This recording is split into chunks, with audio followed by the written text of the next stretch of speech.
The 1.6 banners for Zenless Zone Zero coming up pretty soon. If I'm not mistaken, it's like a week, probably less. But I know a lot of you guys are considering skipping some of these characters or trying to save up for the newly announced Vivian, which probably means Hugo is around the corner. Anyway, in today's video, I want to give you guys a brief understanding of Silver Soldier Anby, which I usually refer to as Sanby. We have Bernice coming back. We have Trigger coming after that. And then we have Qingyi coming on the same banner.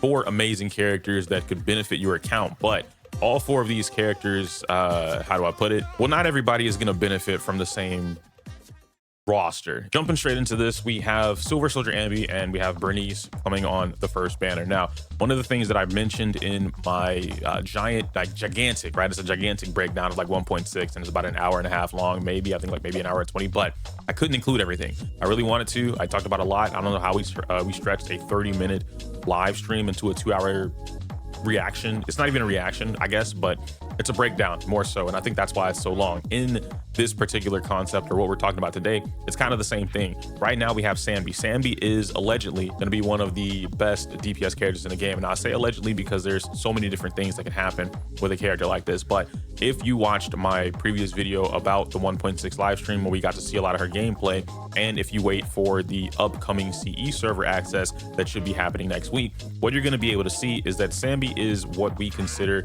in other genres of games a very selfish character. Now, obviously, this is coming from me, the fighting game player, but I do say that in a way that I am simply elaborating on terms that you may not know or you do know, and then I'm bringing it over into the Zenless space because I'm familiar with those terms, and that's just how I talk.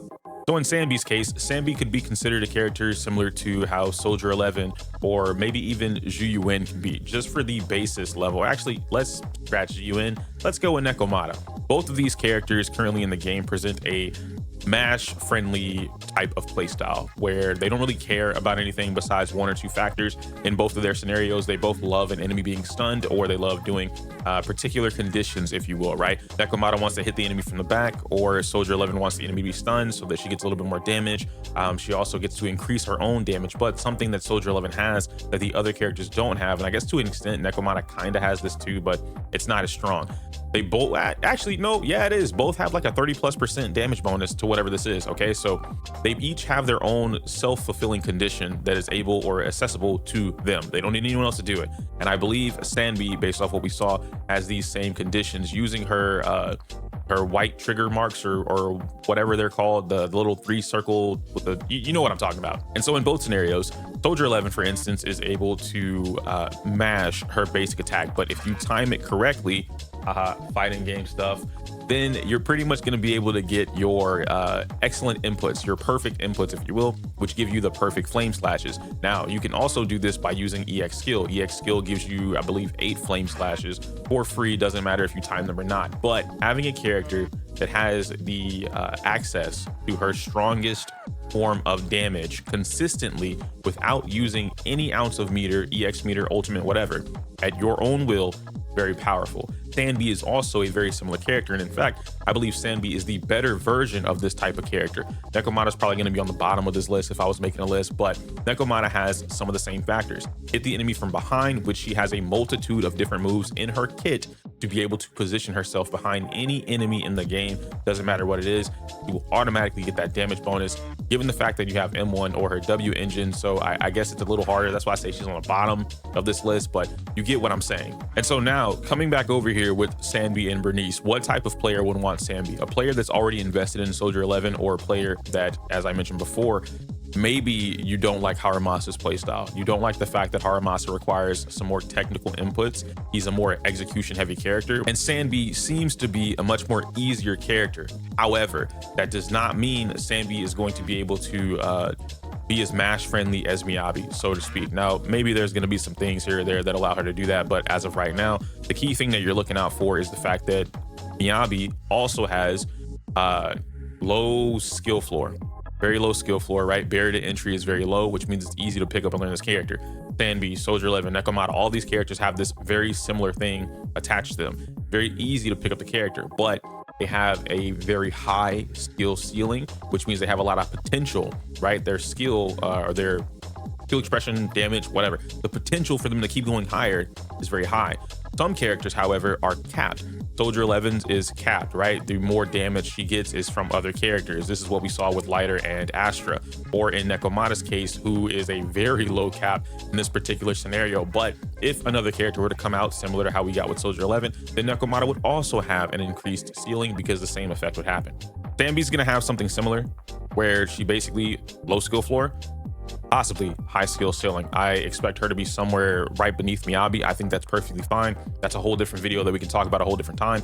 But the type of player that wants Sanby is going to be a player that excels at doing that, right? You want something that's easy to pick up. You want something that's going to give you a lot of damage and it's going to last for a long time, with the ability to grow into the character. That part is very important. Growing into the character means that you won't have you won't be able to just drop them off, right?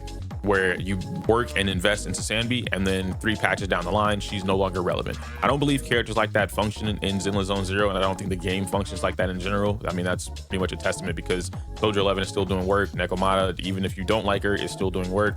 BUN still doing work. And yes, M0 Ellen is still doing work, regardless of the fact that your Ellen might not be so hot. What's important, however, is building a team around Sanby. Now, Sanby is a character that has something we don't have access to in the game right now.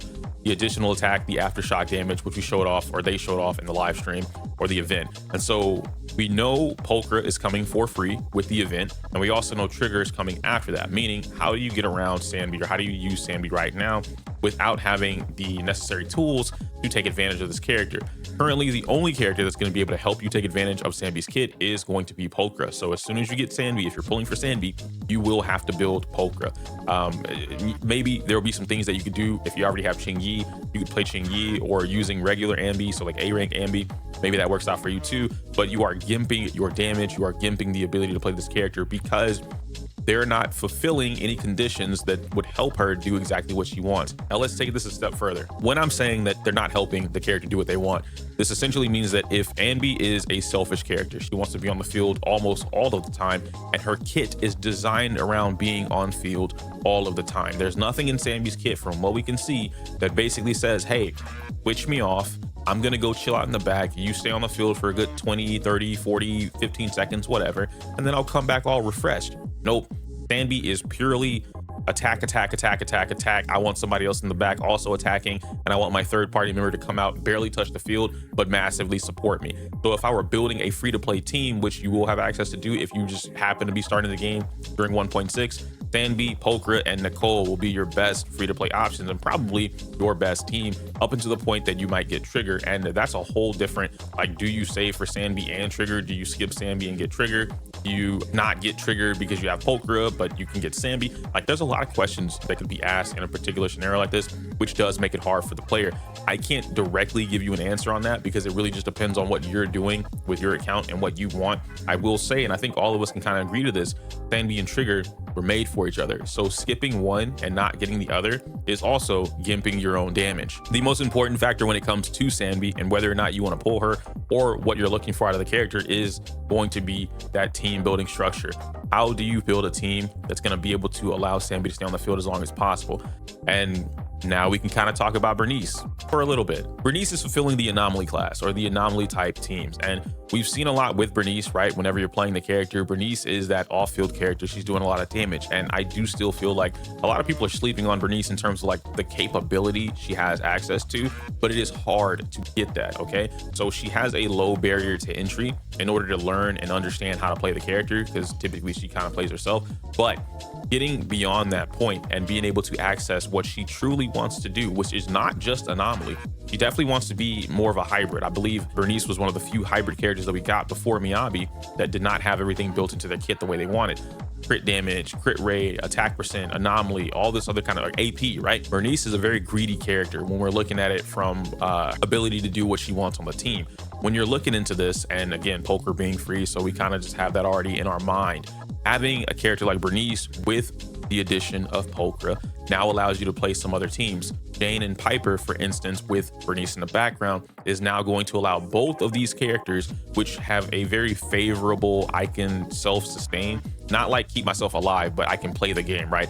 I can play the game on my own with just my own unit, which is Jane, and also Piper. And now having the addition of Okra, who's also going to be fulfilling the condition for 2 out of the 3 or all 3 for the Sons of Caledon team, is going to continue to give that buff. And she's going to be physical, which would help you in the case of Jane. With Bernice adding into the addition of that, you're also going to be able to get a massive amount of disorder pops because you're building up one element, usually physical in this case, super fast. And then Bernice is building up her own element pretty consistently, not as fast, but good enough to where you're going to get assault, disorder, and then another disorder because of the way that it'll work. But it is what it is. The type of player that wants to play Bernice, or that wants to pull Bernice, you're already invested into Anomaly, right? We already know Anomaly is the strongest attack type in the game right now.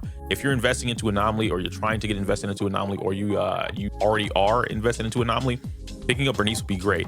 Can I say skipping Sanby for Bernice though? And that's kind of the thing, right? Sanby is introducing a different attack type, or rather a different, yeah, I'm right, like a mechanic. She's introducing a different attack mechanic into the game, which means it's more than likely we're gonna get this attack mechanic in other characters, right? So we just saw Vivian get announced, which is Ether Anomaly, thank goodness.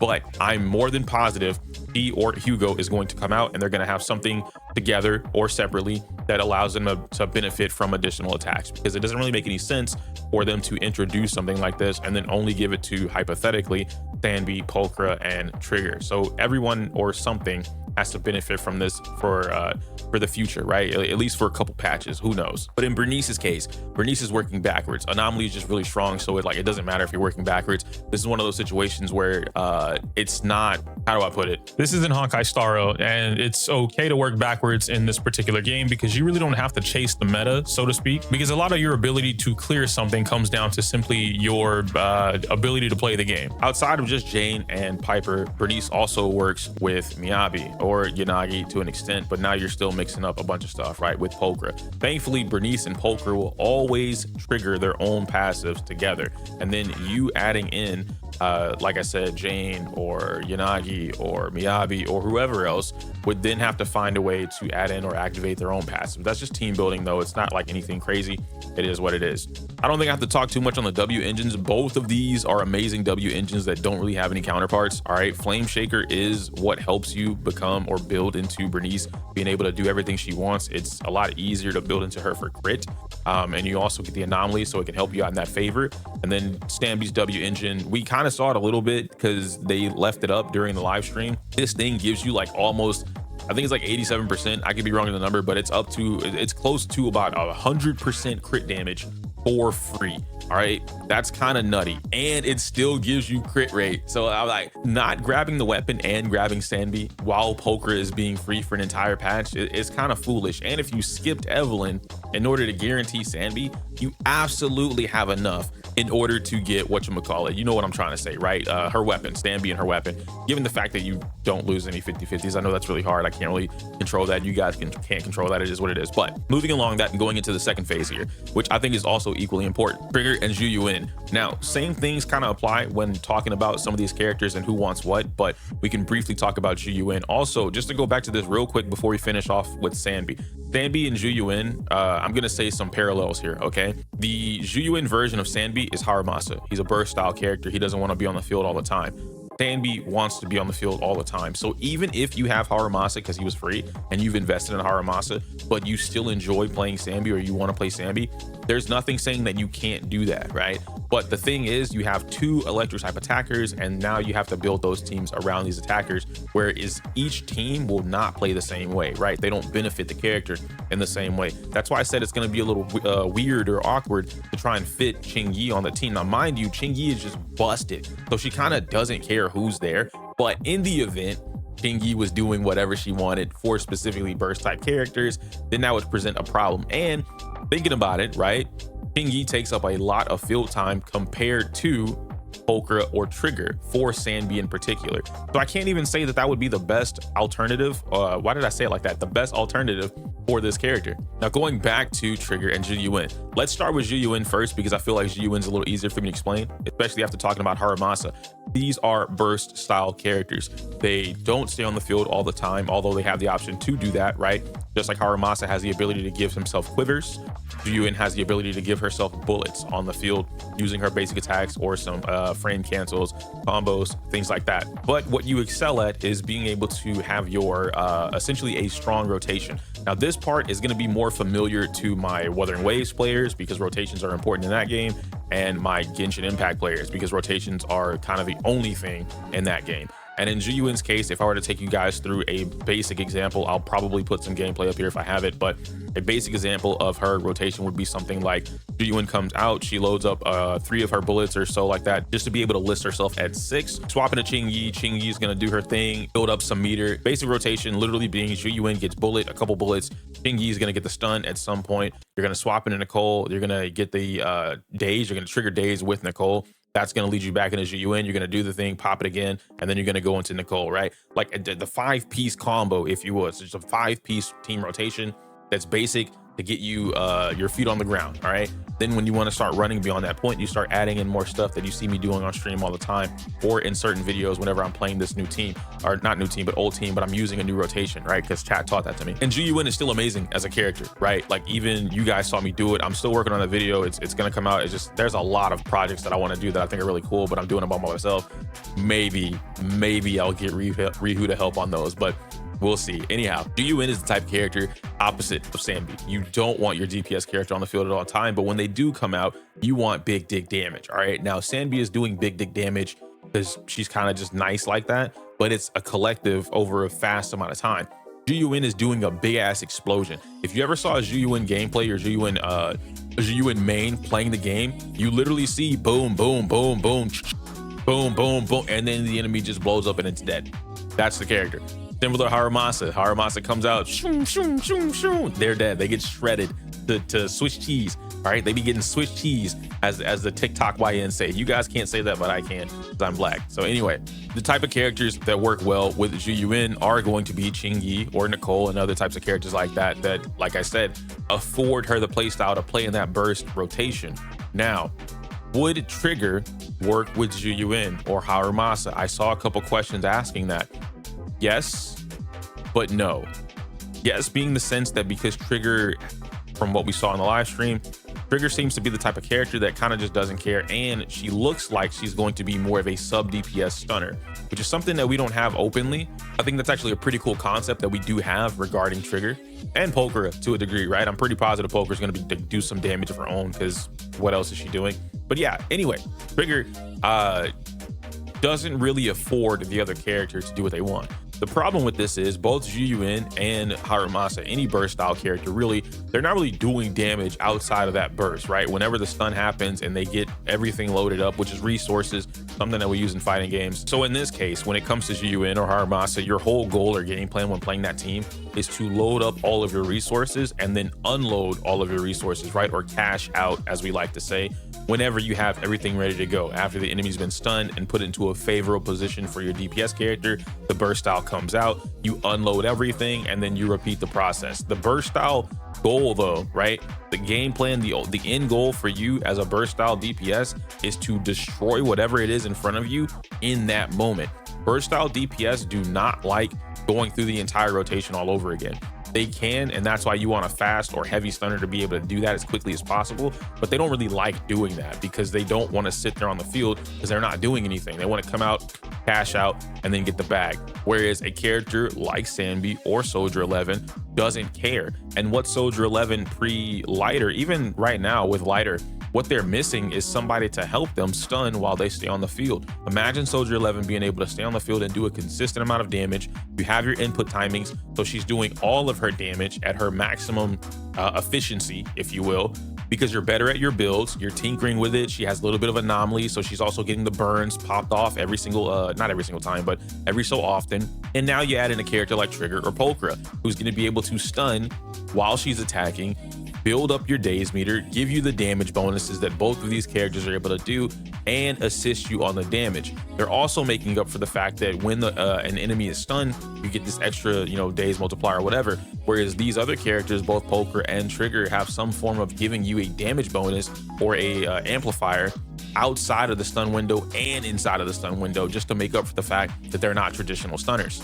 And I guess that kind of leads me like finishing off with Trigger here, is that the type of player that's looking for Trigger and like whether or not you would want to invest in a Trigger, you kind of don't want to play burst, right? Like you if you're looking for Trigger, you need to know that you are not playing burst, and you should have characters on your account that would allow you to do that. If I were coming through this game and I was looking for characters that would benefit currently with Trigger, you would probably be looking for something like, of course, Miyabi's gonna work on everybody. I usually leave her out of my conversations because she's literally the anomaly, pun intended. Ellen, if you have scissor cancels, you understand the game plan behind this, Ellen is gonna be great for you. She's gonna be great for Trigger in that particular case. Jane, we already talked about that earlier, especially given the fact that you can have Bernice behind her, right? Ready to go with the off-field fire damage. Jane would be great for that. Evelyn kind of doesn't care. Very similar to Miyabi, where Evelyn is closer to an anomaly, but she's not actually an anomaly. Her kit is just very well designed to be able to play nice with a lot of different characters. So she's gonna like that a lot. Soldier 11 is also going to like having a character like Trigger or Pokra a lot. Nekomata is gonna be the same exact way. Even if you were to, for whatever reason, play a DPS Lycaon would also like somebody else to be doing the stuns off field while he does his damage and whatever the case may be.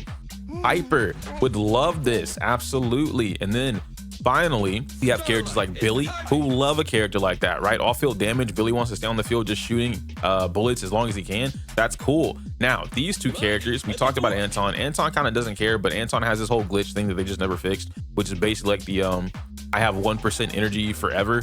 So I just keep doing my most powerful move every time I swap in and out, and then Astra makes it better. So I leave him out of conversations too because he just doesn't give a fuck. But then Corn's kind of like the last. Oh, and then Grace, my bad. Grace absolutely would love a Trigger or a Pokra because that gets the stun fast. It gets her to build up the anomaly, and because Grace is also an execution heavy character, she can kind of dash cancel and dash dance her way into victory. Corn is the last character that I did want to talk about though, the DPS. Corn's a weird mix. I'm not a Corn main, so things that I might say here could be wrong. So by any means, if there are any Corn mains that pop up on this video, educate me and the audience, okay? To my understanding, Corn is the type of character that can do damage on field, but Corn typically wants to do damage during the burst. I don't know exactly where it is, but I know she has something in her kit where if the enemy's stunned, she does blah, blah, blah, blah, blah, right? That's kind of the thing that she wants. Yeah, it's right here in her additional ability, right? When you activate Cleanup Assistance, Corn deals 35% more damage to stun enemies. Now, the thing about this is Corn also has her regular hyper focus core passive, which is after holding or tapping repeatedly, you know, when unleashing her extended slash, skills damage is going to increase by 18%.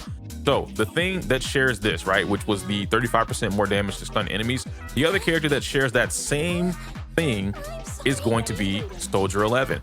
Soldier 11 also does something to stun enemies. When attacking stun enemies, this effect is further enhanced by an additional 22.5% damage, totaling out to 32.5% damage. However, when triggering fire suppression during a basic attack or dash attack, increase that attack damage by 64.1%. My stuff isn't even finished, right? That's 70% for free.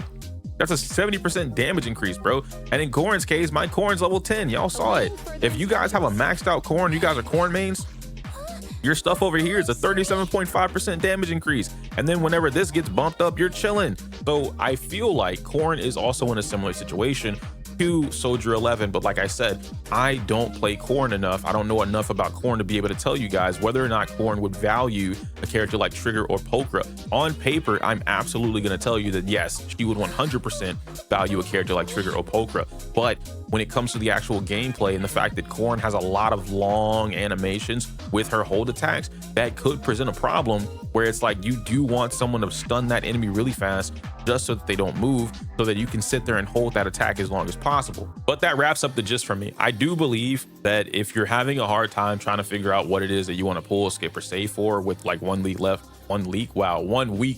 before things come out and release officially, I do think that it's probably best if you look at your account, you take a serious sit down with your account, with yourself, and then your own play style. Figure out how it is that you want to play the game or how you like playing the game. I mentioned this in a previous video, actually 2 previous videos, and I talked about the fact that I like playing characters like Miyabi or Jane or Yanagi, whatever, that allow me to do crazy cracked out stuff. But I also appreciate and I enjoy playing characters like Sanby with the right conditions fulfilled. In this case being, if I had Sanby, if I had Polkra, and if I had Nicole, which 2 of those are free, so it kind of doesn't matter. If I had Sanby, if I had Trigger, and I had Nicole, which I also have those. So it is what it is, right? Or at least I plan on pulling those. So if you plan on that, then yeah, Sanby and Polkra or Sanby and Trigger can work. And just a little tidbit of this, right? You could theoretically skip Trigger and just rock out with Polkra. I'm pretty positive. I said this in a live stream. I'm pretty positive like M6 Polkra is going to be nasty work. All right, it's going to be a very strong character, especially free. The problem is you're going to have to get M6 in order to make up for the fact that you're skipping out on Trigger, meaning that you're going to have to get really lucky with Sanby pulls or really unlucky with Sanby pulls, right? And I don't wish the unlucky part on any. And then the other side of that, well, the other side of these banners is literally anomaly or burst, right? ZUN for the burst style and then Bernice for the anomaly. I feel like Bernice is kind of cleaning up the anomaly style though, right? Like if you already have anomaly or you started, Bernice finishes the job, and Piper also technically being free for you guys. You have a lot of great options, right? Zenless is, I say this all the time, I pride Zenless on the fact that you don't need to play like the latest new shiny toy in order to clear whatever it is. You quite literally, and I know this sounds crazy, you just need to be good at the game. Like it is quite literally if you can't clear, it is a skill issue. Now, obviously, with correct stats in mind, you know, granted, you guys saw me clearing like 2 videos ago, 3 videos ago, where like half my things were built, only 1 character was built, and their build was bad, and everyone else is like level 40 or something like that with like level 0 relics. So it's possible. I don't even want to tell you that the gear matters at that point, right? As long as you have good skill, you can circumvent not having a certain character or not having a certain team, whatever it is. I literally saw somebody on Twitter today in the Zenless Twitter, and they were playing ZUN, Rena, and Lycaon as their team. And I was like, a really weird team. Why are you doing that? But they want M1 ZUN. And I'm like, you know what? Let it rock. If it works for you, it works for me, right? Let me know your thoughts and opinions down below. I can't say my user outro because it's inappropriate for YouTube. Like the video, comment, subscribe. Smell you later.